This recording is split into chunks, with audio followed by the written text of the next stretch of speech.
Ça va bien tout le monde? Ouais, écoutez, moi aussi ça va très questions bien. et réponses. Ouais, bien sûr, bien sûr, bien sûr. Moi aussi ça va bien, notamment parce que je vis pas dans les océans. C'est ça que j'ai compris.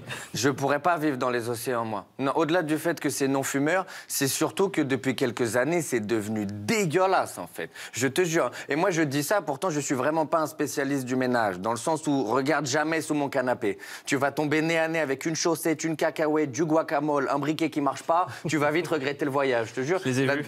Ouais, la dernière fois, je cherchais une manette de play, j'ai soulevé un coussin, je suis tombé sur une calzone aux champignons, je suis dégueulasse. Et pourtant, chez moi, c'est 1000 fois plus propre que les océans, mais alors 1000 fois plus propre. Après, je suis aidé par le fait qu'il n'y a pas des gens que je connais pas qui viennent balancer leurs trucs dans mon salon. Ça aide, tu vois. Si tous les matins, le voisin, il venait chier sur ma table basse, l'ambiance, elle serait moins conviviale. Il y a moins de gens qui viendraient jouer à FIFA le dimanche, tu vois le délire.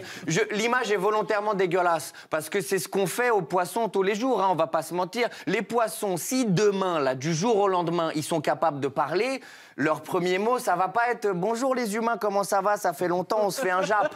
Ça va plus être un délire de « Arrêtez de balancer vos merdes chez nous, bande de fils de... » Et là, je suis obligé de censurer, parce que sinon, Mouloud, il va avoir des problèmes avec le CSA. Ils vont l'appeler, ils vont lui dire « Alors maintenant, ça insulte des merdes dans ton émission ». Mouloud, il va dire « C'est pas nous, c'est les poissons ». Ça va être très dur à justifier. Ça va être très, très dur à justifier. Mais globalement, on abuse. Je vous jure, on abuse. Là, on a retrouvé une baleine morte, évidemment. C'est notre grand classique, avec dans l'estomac 40 kilos de plastique.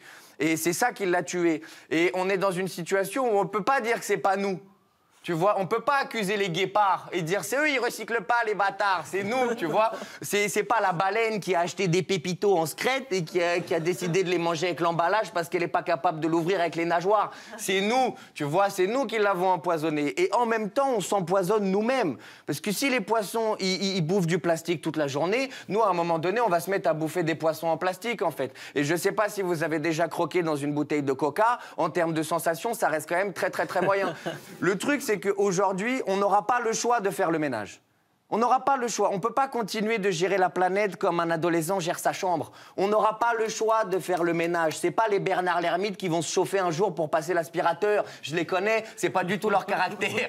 C'est nous qui allons devoir faire le message. Soit nous, soit nos enfants. Et on ne peut pas leur faire ça à nos enfants. Parce que le seul truc qui est pire que faire le ménage, c'est faire le ménage quand c'est pas toi qui as sali. À bientôt tout le monde. Bravo.